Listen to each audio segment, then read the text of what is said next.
Okay, beta. Whatever drug does to the body, it is labeled as pharmacodynamics. ये बता आप लोगों को introduction 10 देते हैं. Receptor का आप लोगों को पता है, the molecular component of the body with which a drug interacts to bring about the effect. It is called the receptor. Then we have specific site on the receptor, specific region on the receptor with which the drug binds, that is called receptor site, where effector. Effector is the component of the system that accomplishes the biological effect once the receptor is activated. Receptor activate हो गया, उसके बाद अंदर खाते क्या चीजें होती हैं, that is called as the effect, और जो उन चीजों को करता है that is called the effector. For example, बेटा हमारे पास एक रिसेप्टर है और उस रिसेप्टर पे आगे एगोनिस्ट बाइंड हुआ है, एगोनिस्ट की बाइंडिंग से रिसेप्टर एक्टिवेट हुआ है, और जब रिसेप्टर एक्टिवेट हुआ है तो उसने एडेनाइल साइक्लेज एंजाइम को एक्टिवेट कर दिया inside the cell. So this adenyl cyclase, it is the effector, and whatever the effect this enzyme produces, it is called the effect. Effector is different from the receptor. ये हम discuss कर चुके हैं, और अब हम डिस्कस करेंगे बेटा what is the relationship between drug concentration and the response. आपको मैं प्लीज दोबारा रिक्वेस्ट करना चाहूंगा कि टॉपिक बड़ा इंटरेस्टिंग है but it is little tricky, तो आप please pay your full attention. Whenever we give drug to any person, then there is generation of some sort of response, whether it is good or bad, but the response is generated. So we study the responses of the drugs in two broad categories. One is that what would be the individual response, and what would be the population based response, because these two domains, they are different. The individual effects of the drug, they vary from person to person. It is not necessary that the same effect is produced in all the persons. ये हम next पढ़ेंगे कि why there are individual differences in the response of drug. So अब जब इतनी variation होती है कि पॉपुलेशन में ड्रग देते हैं, if you are giving drugs to thousands of person, then the response would be different, and if you are giving the drug to one person, then the response would be different. So we study these two domains under two headings of responses, which are labeled as graded and quantal dose response. सबसे पहले बेटा graded dose response. Can anybody tell me what is graded dose response? You can unmute your mic and you can tell me. Obviously आप पढ़ के आए बेटा. What is the graded dose response and what is graded dose response curve? Anyone? कोई अच्छा बच्चा? ये सारी So, दो नंबर हो. sir, graded graded response, graded dose response is a graph which shows the it is drawn between the response or effect and the dose delivered to of drug. ठीक है बेटा, गुड अटेम्प्ट. और कोई? मतलब sir इसका मतलब ये graded का मतलब है हम नीचे से ऊपर चलेंगे, मतलब हम एक इंडिविजुअल के अंदर low to high concentration gradingly increase करते जाएंगे और उसका रेस्पॉन्स और इफेक्ट नोटिस करेंगे. फैंटास्टिक बेटा, excellent. So we will summarise it that बेटा ग्रेडेड का मतलब होता है स्टेप बाय स्टेप. ठीक है, जैसे आप लोग ग्रेडिंग होती है 5 marks, 10 marks, 20 marks. So the response which is generated by drug in an individual, in a single person, ये आपने जरूर mention करना है. The response produced in a single person whenever the drug concentration is increased gradually. So that is called as graded dose response.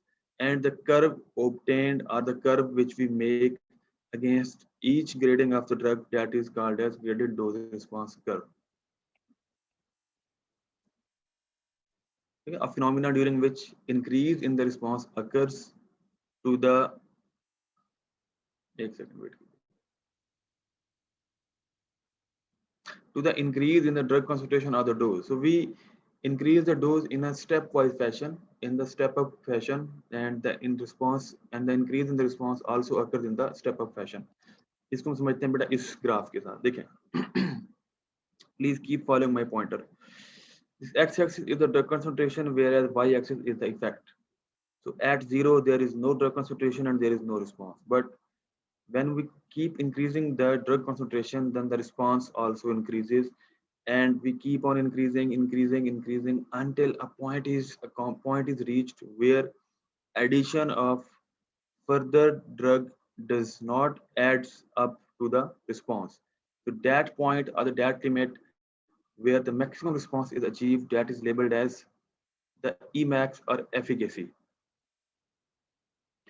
अब बेटा तीन चीजें हमारे पास, efficacy, maximal efficacy and the Emax. ये तीनों चीजें बेटा सेम है, इनको आपने कंफ्यूज नहीं करना आपस में.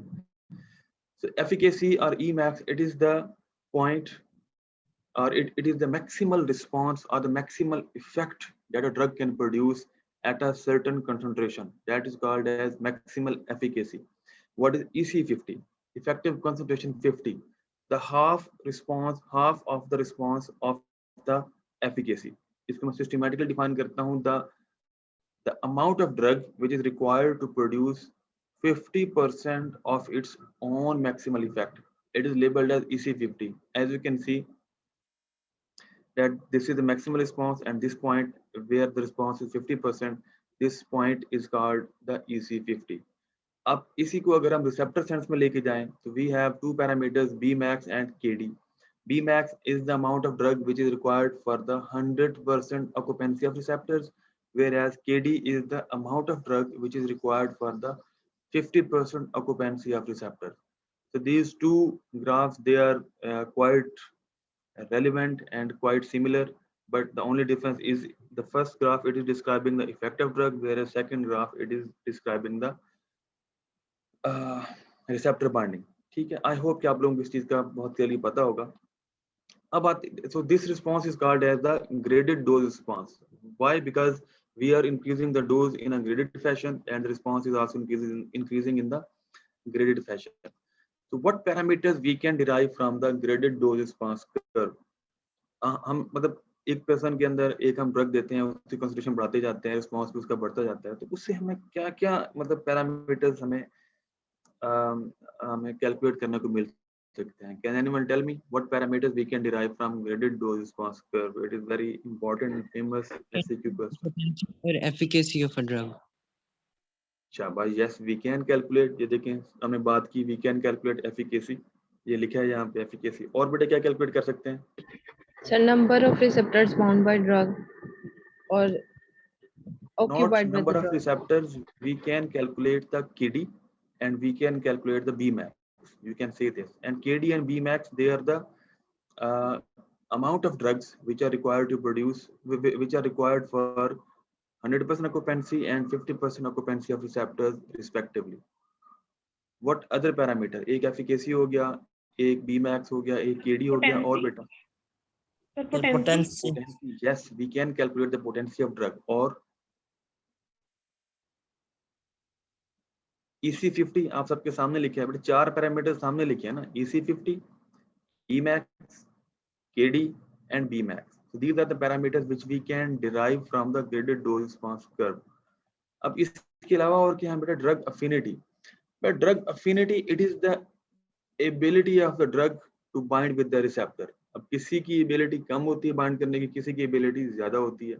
मतलब कुछ ड्रग्स होती हैं जो बहुत तेजी के साथ रिसेप्टर से बाइंड कर जाते हैं, कुछ ड्रग्स हैं जो आराम से बाइंड करती रहती हैं.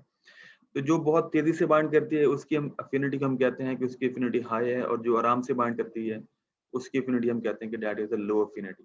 We can calculate the drug affinity from the dose response curve. How can we calculate? कोई बता सकता है? How can we calculate the drug affinity from this dose response curve? Sir उसकी ड्रग बाइंडिंग वाली मतलब दो रिसेप्टर बाइंडिंग ग्राफ से हम देखेंगे, मतलब लो कंसंट्रेशन पे अगर तो एफिनिटी ज्यादा होगी तो मतलब वो ज्यादा बाउंड होगी उसके साथ रिसेप्टर के साथ. मतलब even You are absolutely right, but how can we calculate the drug affinity from dose graded dose response curve? मैंने बात की ना कि we are discussing the parameters derived from this curve. तब हम माइकलिस मेंटन इक्वेशन होती है sir steepness of curve जो है ये डिस्क्राइब कीजिए. ओके बेटा ठीक है. और कोई बच्चा? सर एफिनिटी जो होगी वो इनवर्सली प्रोपोर्शनल होगी. एफिनिटी जो होगी वो EC50 की प्रोपोर्शनल होगी किसके? EC50 की, मतलब ठीक जितनी है. और कोई EC50 बच्चा? ज्यादा होगी उतनी कम होगी. और कोई? सर केडी वैल्यू के इनवर्सली प्रोपोर्शनल होगी। ऊंचा बोलो बेटा, समझ नहीं बात आपकी। सर केडी वैल्यू के इनवर्सली प्रोपोर्शनल होगी, smaller the KD value larger the potential affinity. Excellent बेटा, बहुत अच्छा बताया जी आपने, यू आर 100% राइट। बेटा मैंने अभी बात की KD, KD is the amount of drug required for the 50% occupancy of receptors. अब दो ड्रग्स हैं हमारे पास, ठीक है। एक ड्रग है उसकी 10 मिलीग्राम डोज 50% रिसेप्टर ऑक्यूपाई कर लेती है, और उसी ही कैटेगरी की कोई और ड्रग है जो कि 5 मिलीग्राम देते हैं तो 50% रिसेप्टर ऑक्यूपाई कर लेती है। तो हम कह सकते हैं कि जो ड्रग हमने 5 मिलीग्राम के दी, इसकी अफिनिटी ज्यादा है as compare to 10 milligram. Why? Because less concentration के अंदर इसने 50% रिसेप्टर्स को ऑक्यूपाई कर लिया है। कि इसका मतलब इससे रहा नहीं जा रहा था कि मैं वेट करूं, और इसने रिसेप्टर्स को ऑक्यूपाई कर दिया। जबकि वो दूसरी ड्रग थी 10 मिलीग्राम जो दी हमने, उसकी कंसंट्रेशन हमने ज्यादा दी, तब जाके उसने 50% रिसेप्टर्स को ऑक्यूपाई किया। We can say that the drug with the drug which was 5 milligram, it has high affinity, ठीक है, because it has less KD value, because less amount is required for the 50% occupancy of receptors. So it is the inverse relationship. Lesser the KD, higher the drug affinity. Yes, we can calculate the drug affinity from the graded dose response curve. Then we have potency. कौन बताएगा जी what is potency?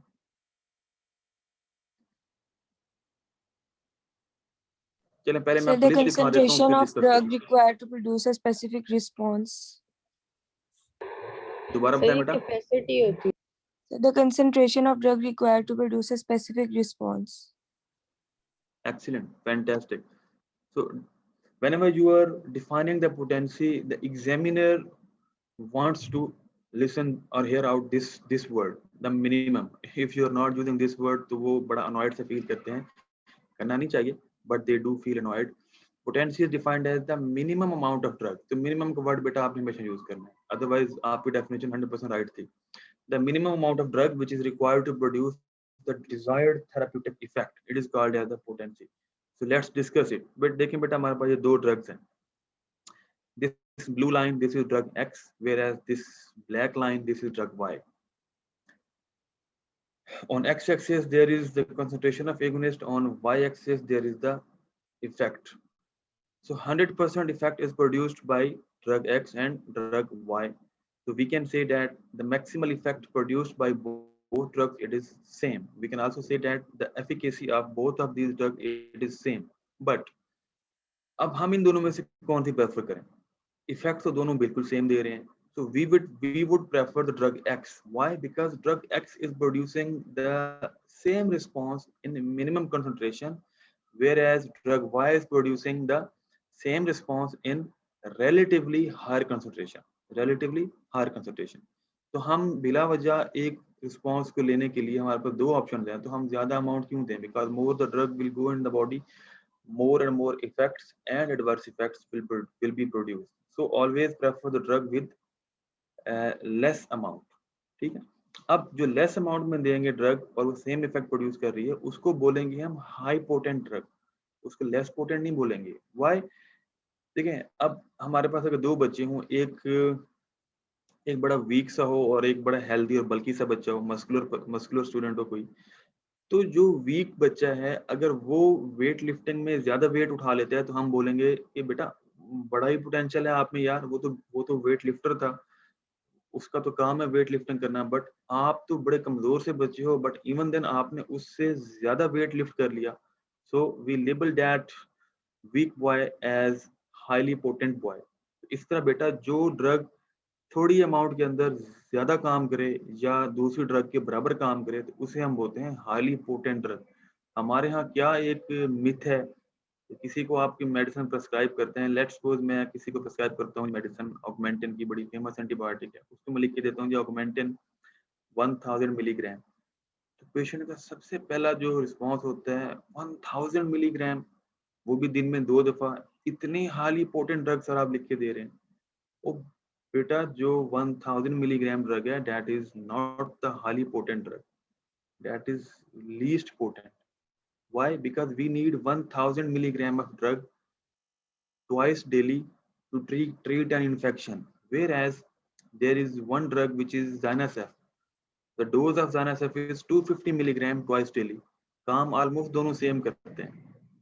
तो Zinasef आप कम dose में दे रहे हैं, वो same काम कर रही है. Augmentin आप 1000 मिलीग्राम ज्यादा डोज में दे रहे हैं. तो Zinasef will be highly potent. Augmentin, which is being given in high amount, it is the less potent drug. The higher the amount of drug, the less potency. इसी तरह बेटा जो स्लीपिंग पिल्स होती है, आप में से शायद काफी लोगों ने खाई हो, वो पॉइंट्स में आती हैं. मतलब 1 मिलीग्राम भी नहीं, 0.25 मिलीग्राम, 0.5 मिलीग्राम, 0.75 मिलीग्राम. तो इतनी कम अमाउंट चाहिए होती है for the purpose of sleeping. तो आप 12 से 14 घंटे के लिए आराम से सो जाते हैं. इतनी हाई पोटेंसी, इतनी सी अमाउंट देते हैं पॉइंट्स ऑफ मिलीग्राम में, और वो इतना अच्छा और इतना लंबा काम करते हैं. यस, यू कैन से कि जो स्लीपिंग पिल्स हैं, they are relatively highly potent drugs. तो इसको आपने कंफ्यूज नहीं करना. ये देख लें आप बेटा, we have drug A, B, C and D. So drug A, it is called as highly potent drug. Why? Because it is produced, or A, B, C, D सब drugs की efficacy same है. All the drugs they are producing the similar maximal effect. ठीक है. So drug A is highly potent as compared to drug B, C and D. Drug B is potent as compared to drug C and D, and drug C is potent as compared to drug D. Whereas drug D, it is the least potent drug among all these 4 drugs. So potency is extremely important. Efficacy, maximal efficacy and Emax, ये बड़ा तीनों चीजें same होती हैं. Maximum effect, always use this word. ठीक है, potency में हमने कहा था the minimum amount of drug which is required. वहाँ पे amount of drug था, concentration of drug. The minimum concentration of drug required to produce the desired effect, it is called the potency. Whereas maximal effect that can be achieved with a particular drug regardless of the dose. Dose की परवाह नहीं करनी है आपने, जितने मर्जी dose देनी पड़े. But the maximal effect that a drug can produce, it is labeled as the efficacy or the maximal efficacy. ये देखें बेटा, हमारे पास 2 ड्रग्स हैं, drug X and drug Y. As you can see, drug X, it is producing higher effect as compared to drug Y. So in this scenario, we will say that drug X is more efficacious as compared to drug Y. इस efficacy की basis पे हम फिर medicine को categorise करते हैं. For example, हमारे पास pain killer होते हैं, उनकी हम डिफरेंट कैटेगरीज बनाते हैं. कुछ ड्रग्स का एनाल्जेसिक इफेक्ट लो होता है, कुछ का इंटरमीडिएट होता है, कुछ का वेरी गुड एंड हाई होता है. इस बेसिस के ऊपर हम फिर डिसाइड करते हैं कि which analgesic should be given in which state of the pain. So as you can once again compare the relative efficacy and relative potency in the upper diagram, relative potency is explained. So drug X, it has more potential as compared to drug Y. So drug X is more potent. Whereas relative efficacy, as you can see, drug X, once again, it has more efficacy as compared to drug Y. So these 2 parameters, they can be derived from the graded dose response curve. अब ये देखें बेटा, इसके अंदर हमारे पास एक short सी exercise समझ लें इसको. We have drug A, B, C and D with varying potencies and with varying efficacies. आप में से कौन बच्चा बताएगा मुझे कि इन सब ड्रग्स के अंदर से कौन सी ड्रग ऐसी है जो हाईली पोटेंट है? So B drug है.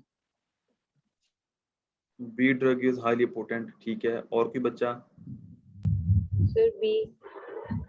A. B drug Sir, A. और drug A.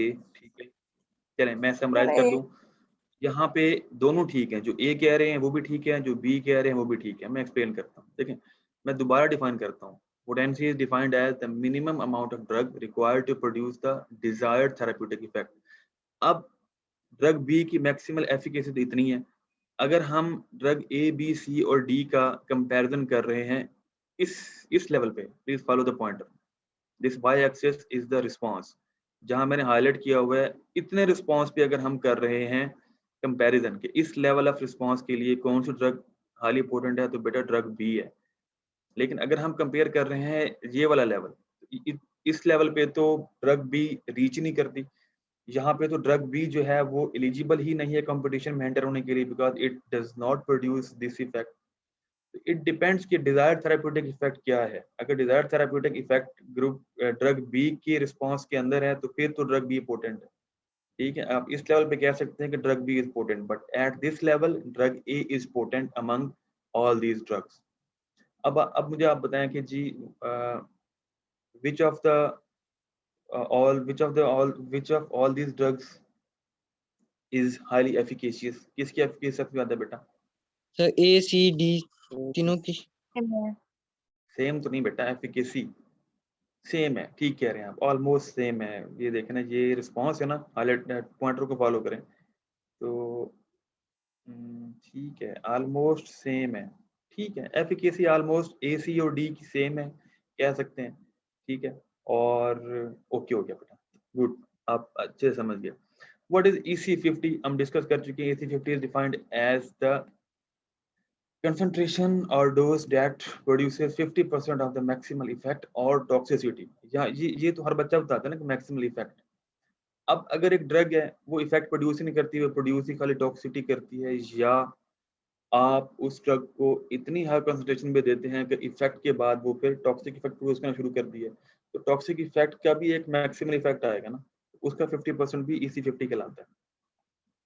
KD, amount of drug required to occupy 50% of the receptors in the system. Bmax, amount of drug required to occupy 100% of the receptors in the system. So this is the summary of varied dose response. अच्छा, इसमें एक important question जो examiner को बड़ा ही पसंद है, मुझे बिल्कुल नहीं पसंद। लेफ्ट में देखें बेटा, this is the simple diagram, ठीक है, which is illustrating the dose response curve phenomena. Increasing the dose is increasing the response in the person. So we are getting EC50 and we are getting Emax. अब इस dose response curve को जो हमें generate होती है, इसको बोलते हैं हम हाइपरबोलिक कर्व। इस तरह की कर्व को बोलते ही हाइपरबोलिक है, मतलब इस कर्व की शेप का नाम है हाइपरबोलिक कर्व।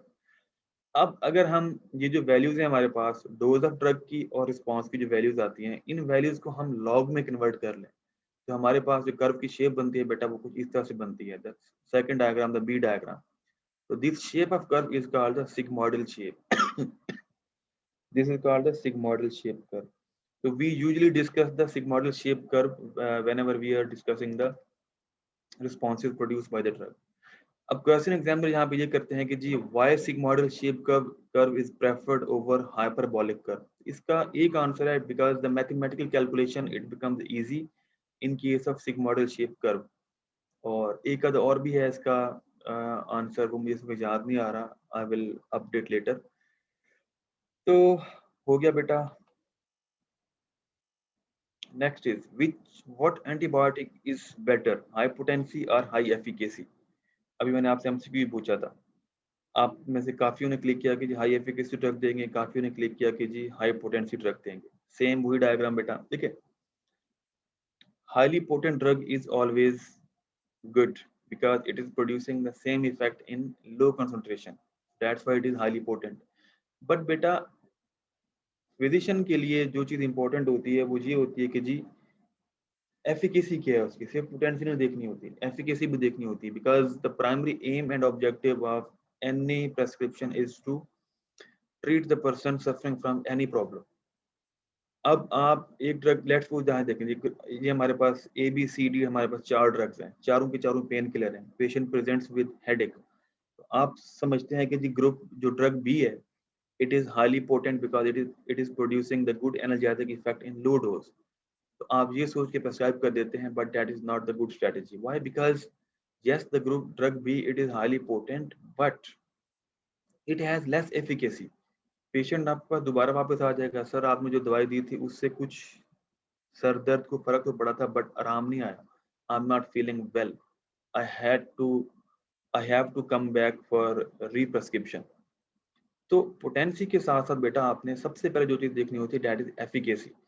पेशेंट ट्रीट तो हो ना, पेशेंट वापस घूम के आ जाए कि सर मेरा सर दर्द ठीक ही नहीं हुआ। सो फिजिशियन जब भी कोई चीज प्रेस्क्राइब करता है, कोई भी मेडिसिन प्रेस्क्राइब करता है, तो सबसे पहले बेटा वो हाई एफिकेसी का सोचता है। तो high efficacy is more important. तो फिजिशियन क्या करेगा इस केस में, ड्रग ए, ड्रग सी और ड्रग डी में से इन सब की एफिकेसी ऑलमोस्ट सिमिलर है। इनमें से कोई भी ड्रग दे देगा, लेकिन अब चूंकि इन तीनों की जो एफिकेसी है वो सिमिलर है, so the physician will prefer the drug A, because among these three drugs, the drug A is the one which has high potency. So never ever prescribe drug on the basis of high potency. First, take into account the high efficacy of the drug. If the efficacy of the 2 or 3 drugs is similar, then go for the high potent drug. So never ever click the high potency in the first go. Look for the high efficacy first. Spare receptors कौन बताएगा जी?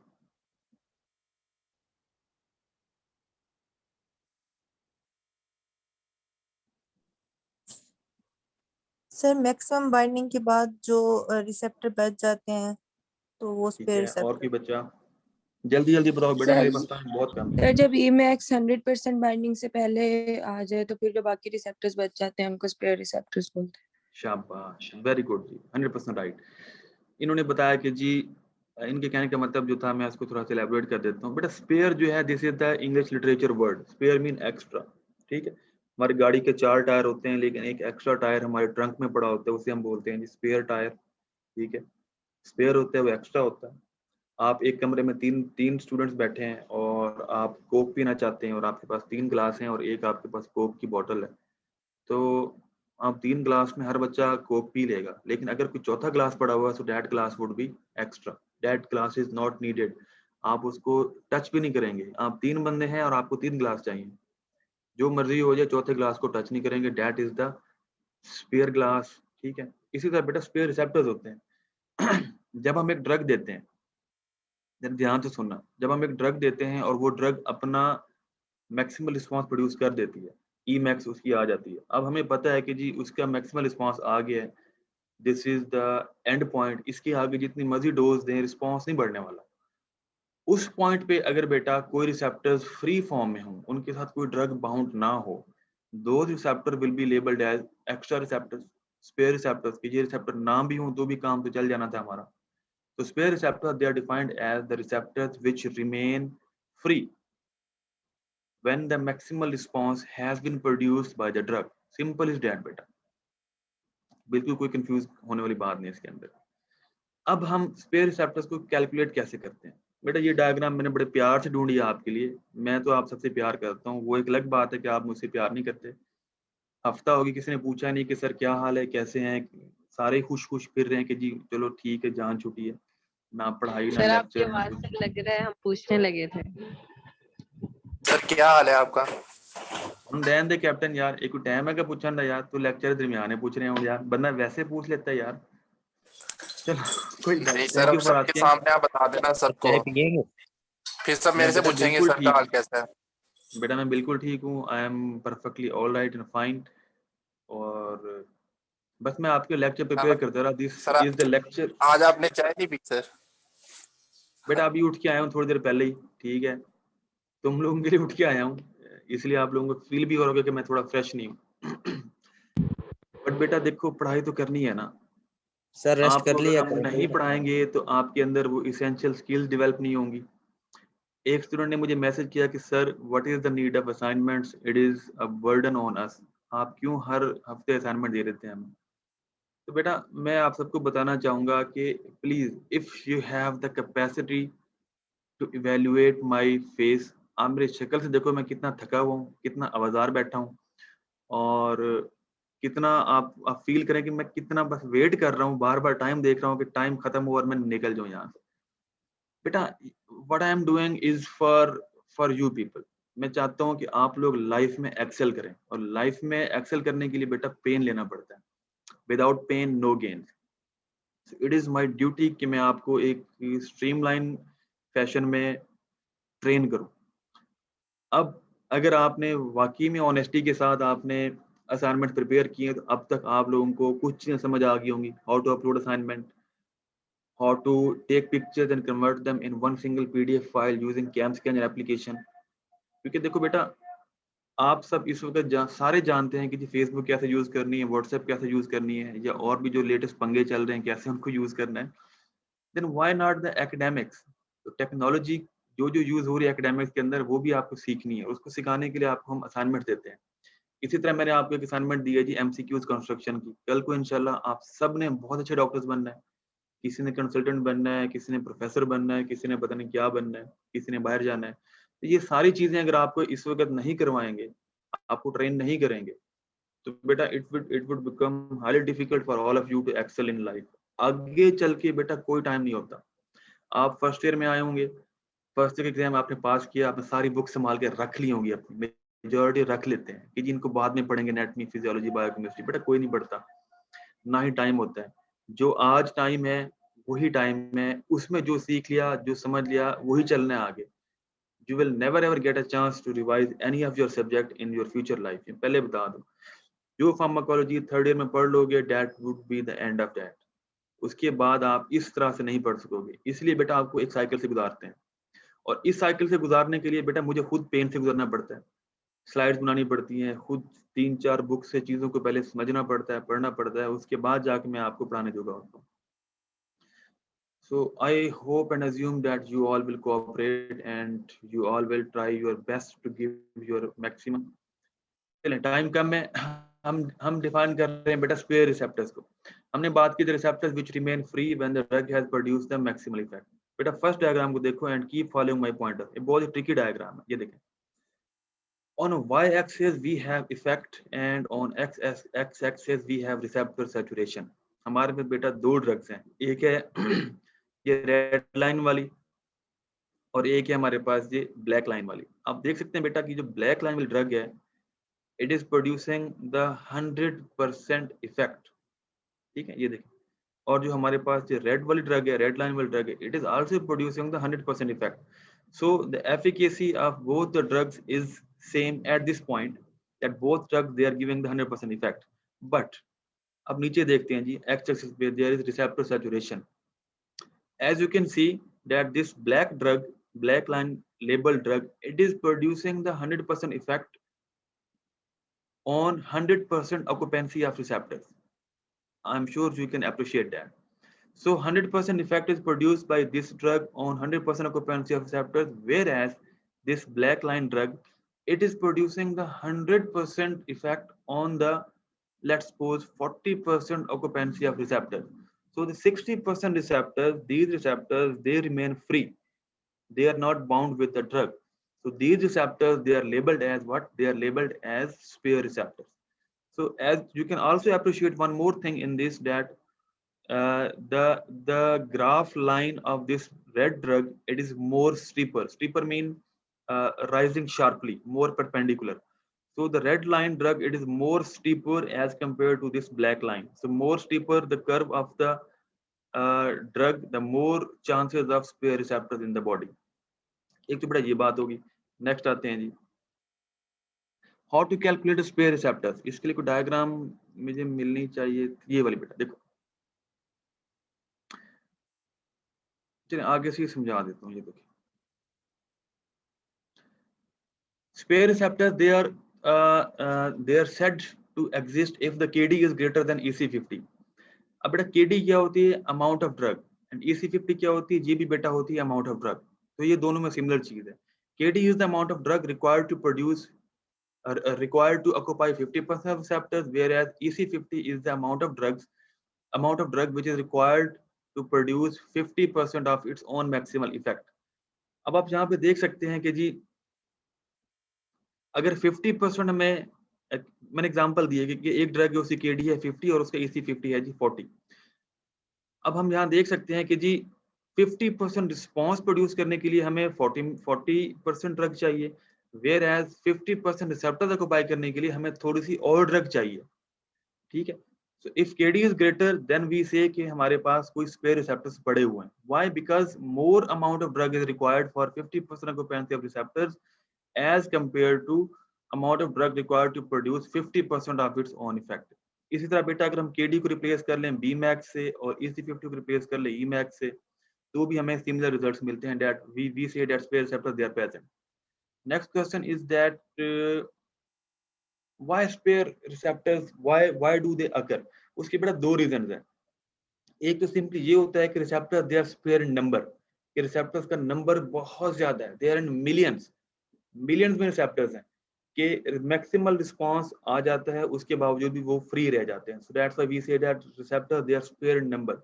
जैसे मैंने example दिया आपको कि आप Coke P रहे हैं और आपके पास 3 गिलास हैं और 3 ही पीने वाले हैं कमरे में, और आपके पास भी 50 गिलास एक्स्ट्रा पड़े हैं, तो आप सिंपली कहेंगे कि जी glasses they are spare in number. Simply number इतना हाई है कि बस ड्रग देते हैं, ड्रग रिसेप्टर से बाइंड करने के बाद ड्रग खत्म हो जाती है, लेकिन फिर भी रिसेप्टर फ्री पड़े होते हैं, या आप ये भी कह सकते हैं कि मैक्सिमल रिस्पांस आ जाता है, फिर भी रिसेप्टर फ्री पड़े होते हैं, just because they are receptors they are spare in number. The second reason is that why spare receptors they do exist is that drugs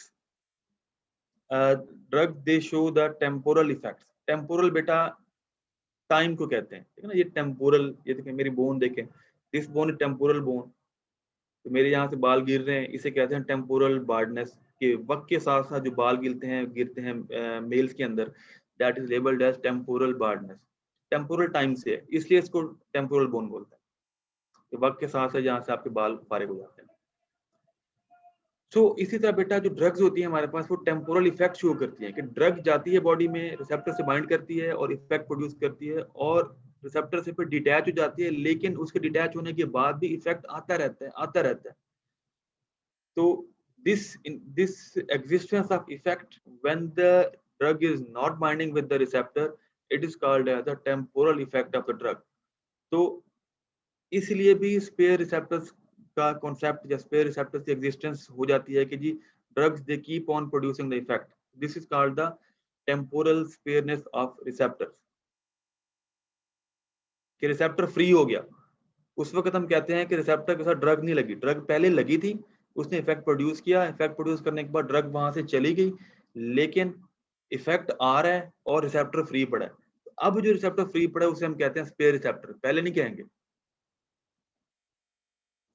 how to demonstrate the receptors experimentally. हमें कैसे पता कि जी receptor हमारे पास spare हैं कि नहीं है. We take the very famous example of myocardium. But myocardium में हमारे पास बीटा रिसेप्टर्स होते हैं. बीटा रिसेप्टर्स पढ़ेंगे डिटेल में इंशाल्लाह. सिंपली आप ये याद रखो that there are beta 1 beta 2 receptors in the myocardium. Beta 3 भी होते हैं. हम क्या करते हैं बेटा, हम ये करते हैं कि एक बीटा एगोनिस्ट बीटा एंटागोनिस्ट ले लेते हैं और उसको हम इतनी कंसंट्रेशन में देते हैं कि 90% ऑफ रिसेप्टर्स जो हैं वो ऑक्यूपाई हो जाते हैं, ब्लॉक हो जाते हैं. Now we have a state that 90% receptors they are blocking the beta receptors because we have already given the antagonist. Now we have only 10% receptors which are remaining, which are free, जिनके साथ antagonist bind नहीं किया हुआ. अब हम देते हैं beta agonist. वो बीटा एगोनिस्ट ड्रग जाके उन 10% पे बाइंड होती है और उन 10% पे बाइंड करने के बाद वो मैक्सिमल इफेक्ट देती है. तो हम कहते हैं कि 10% रिसेप्टर काफी थे बीटा एगोनिस्ट का मैक्सिमल रिस्पांस प्रोड्यूस करने के लिए. जो 90% रिसेप्टर्स थे जिनको हमने ऑक्यूपाई किया हुआ, जिनके साथ ड्रग ने बाइंड ही नहीं किया, वो सारे के साथ 90% रिसेप्टर्स हमारे पास स्पेयर रिसेप्टर्स हैं. उनकी हमें जरूरत ही कोई नहीं. They are extra receptors. Only 10% से ही मैक्सिमल एफिकेसी आ जाती है इसकी बेटा इसकी बीटा एगोनिस्ट की. तो this is how we demonstrate the existence of spare receptors experimentally, that we give the irreversible antagonist which blocks the receptors, and then we give the agonist, and after that if the response is maximum, then yes, the receptors, spare receptors, they are present. But a control dose response हम कल पढ़ेंगे. If you have any question आप बता दो मुझे. आप पढ़ के आए हो ना बेटा, कुछ पूछना हो आपने? सर जी बेटा. सर जो बी मैक्स अगर ज्यादा है ई मैक्स है तो स्पेयर रिसेप्टर तो नहीं होने चाहिए इसमें सर? देख बेटा, बी मैक्स होती है कि जी amount of drug required for 100% occupancy of receptors. ठीक है जी सर. और ई मैक्स है the amount of drug required for the 100% effect. एक मैं इसमें निकाल लेता हूँ कहीं पे ना.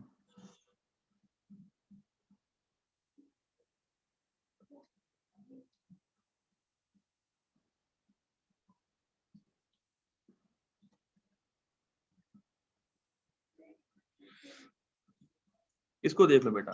ठीक है, ये हमारे पास ग्राफ है. जो लिखा है इसको नहीं आपने देखना, मैं समझा रहा हूँ बस आपको. ठीक है जी सर. बल्कि इसी से समझ आ जाए. देखो ये जो ब्लू कर्व है ये हमारे पास ड्रग इफेक्ट. ठीक है जी सर. अब ये है EC50 ड्रग की, और सेम ड्रग की ये जो रेड लाइन है सेम ड्रग की, this red line it is describing the receptor occupancy. अब ये KD है. आप यहाँ देख सकते हैं बेटा कि 1 मिलीग्राम डोज है, ये वाली 1 milligram dose is required for the 50% production of effect. Okay हो गया। Whereas 10 milligram dose is required for the 50% occupancy of receptor. यहाँ तक बात समझ आ गई? Yes sir. अब आप मुझे ये बताओ खुद ही अपनी कॉमन सेंस से सपोज करके बताना है आपने, बेटा 1 मिलीग्राम जो डोज दी उस पे इफेक्ट तो आ गया 50%। अब इस 1 मिलीग्राम डोज पे बेटा ये बताओ कि कितने परसेंट रिसेप्टर्स ऑक्युपाइड? तो इसमें 90% आपको पास हो जाएंगे। ना बेटा देखो, 1 मिलीग्राम डोज पे 50% इफेक्ट आ रहा है और 10 मिलीग्राम डोज के ऊपर 50% रिसेप्टर ऑक्युपाइड है। तो ऑब्वियस ही बात है कि इस पॉइंट पे जब हम डोज कम दे रहे हैं तो हमारे पास 50% रिसेप्टर ऑक्युपाइड नहीं होंगे, कोई 30% होंगे, 20% रिसेप्टर ऑक्युपाइड होंगे। Are you getting my point? Yes sir. दोबारा रिपीट कर रहा हूँ, 1 milligram dose is required for the 50% production of effect, whereas 10 milligram is required for 50% receptor occupancy. तो हम अगर जहन में आर्बिट्रेरी सपोज करके एक फिगर लेके आए कि इस पॉइंट के ऊपर जो 1 मिलीग्राम डोज है, यहाँ पे बेटा हमारा इफेक्ट तो 50% है, लेकिन रिसेप्टर्स जो हैं वो 50% ऑक्युपाई नहीं होंगे, वो लेट्स सपोज हमारे पास ऑक्युपाइड हैं जी 30%। ऑब्वियस ही बात है, ऐसे है ना बेटा? Yes sir. तो इसका मतलब ये है कि at a dose of 1 milligram response तो 50% आ गया, लेकिन रिसेप्टर 30% ऑक्युपाई हुए हैं। तो जो 20 और थ्योरेटिकली हम ये कहते हैं कि जी अगर रिस्पांस 50% है तो रिसेप्टर भी 50% ऑक्युपाई होने चाहिए, रिस्पांस 100% है तो रिसेप्टर भी 100% ऑक्युपाई होने चाहिए। लेकिन अगर रिस्पांस 50% है और रिसेप्टर हमारे पास 30% ऑक्युपाई हुए हैं, तो इसका मतलब है कि जो 20% रिसेप्टर्स हैं दे आर एक्स्ट्रा, वो नहीं चाहिए, they are spare receptors। इसलिए हम कहते हैं कि if KD is higher than EC50 then the spare receptors they are present। और इसी तरह बेटा ऊपर आ जाओ, ये है Emax, maximal response produced by the drug, this highest, and this is the Bmax, amount of drug required for the 100% receptor occupancy। अब इस पॉइंट पे जहाँ पे मैक्सिमल इफेक्ट आ रहा है, जहाँ पे Emax आ रहा है, वहां पे 100% रिसेप्टर्स ऑक्युपाइड नहीं है, because that amount of drug is higher. हम कहते हैं if the Bmax is greater than Emax then spare receptors they are present। इस पॉइंट पे जहाँ पे हमें Emax अचीव हुई है बेटा, यहाँ पे इफेक्ट तो 100% है, लेकिन रिसेप्टर ऑक्युपेंसी लेट्स सपोज 50% है। ये देखें, मैं नीचे लेके आ रहा हूँ इस पॉइंटर को, ये देखें ये, ठीक है? इस पॉइंट पे हमारे पास रिसेप्टर ऑक्युपेंसी बेटा 50% है, इस ड्रग की बात कर रहा हूँ। तो जो बाकी रिसेप्टर्स हैं 50% they are extra, we don't need them. ये देखो, इसको पढ़ना बेटा चाहिए था, आपको समझ आ जाएगी बात की, इतना मुश्किल नहीं है कॉन्सेप्ट। ये देखो बेटा, Emax और Bmax, ठीक है? Yes sir. हमें Emax 100% इफेक्ट प्रोड्यूस करने के लिए ड्रग चाहिए 90 मिलीग्राम, और Bmax मीन 100% रिसेप्टर ऑक्युपाई करने के लिए हमें ड्रग ज्यादा चाहिए। क्यों? कि जब Emax आती है, जब 100% इफेक्ट आता है, तो उस पॉइंट पे रिस्पांस तो मैक्सिमम है, लेकिन रिसेप्टर फिर भी बच जाते हैं। उन बचे हुए रिसेप्टर्स को ऑक्युपाई करने के लिए हमें 10 मिलीग्राम डोज और देनी पड़ती है, 100 मिलीग्राम देनी पड़ती है, तब जाके पूरे रिसेप्टर ऑक्युपाई होते हैं। अदरवाइज इस पॉइंट पे जहाँ पे हमें Emax मिलती है, वहां पे रिस्पांस तो हमारे पास 100% है, लेकिन हमारे पास रिसेप्टर ऑक्युपेंसी वो कम है। Yes sir. I will share the slides, आप इसको पढ़ना बेटा, बुक से भी इसको पढ़ना। मैंने आपसे रिक्वेस्ट की थी कि ये चैप्टर आपने बिग के आइटम से भी पढ़ना है। I had shared the PDF file, वहां से पढ़ेंगे तो चीजें आपको और क्लियर होंगी। Till then take very good care. जी जल्दी पूछो बेटा। सर ये जो एगमेंटन है, एक हम देते हैं 650 625 और दूसरी है 325 वाली, तो इन दोनों में फिर हाई पोटेंशियल जो है वो 325 वाली हो गई सर? बेटा देखो, ये डिपेंड करता है आप किसको दे रहे हो। जो 375 मिलीग्राम वाली होती है वो हम देते हैं बच्चों में। अब आप बच्चों में दे रहे हैं तो फिर आप देखेंगे कि बच्चे में हम 375 दें कि बच्चे में हम 625 दें। अब हम बच्चों में इसे कंपेयर नहीं करते, हम बड़ों में बात करते हैं। तो बड़ों में जो एडल्ट डोज है हमारे पास, that is 1 gram, 1 gram twice daily और 625 milligram thrice daily, 3 times a day. Potency जो होती है बेटा, वो हमेशा दो ड्रग्स को कंपेयर करती है, एक ड्रग की कोई पोटेंसी नहीं होती। आपके पास जी। एक ड्रग है ऑगमेंटिन, दूसरी आपके पास ज़ाइनासेफ। ऑगमेंटिन चाहिए हमें 1000 मिलीग्राम ट्वाइस डेली, ज़ाइनासेफ चाहिए हमें 250 milligram twice daily for the same problem that is sore throat. Pharyngitis से पेशेंट को गला खराब है, दोनों ड्रग दे सकते हैं। आप इस वक्त अगर देखना चाहेंगे कि दोनों की एफिकेसी सेम है, दोनों सेम रिस्पांस दे रही हैं, तो you will go for Zinacef for this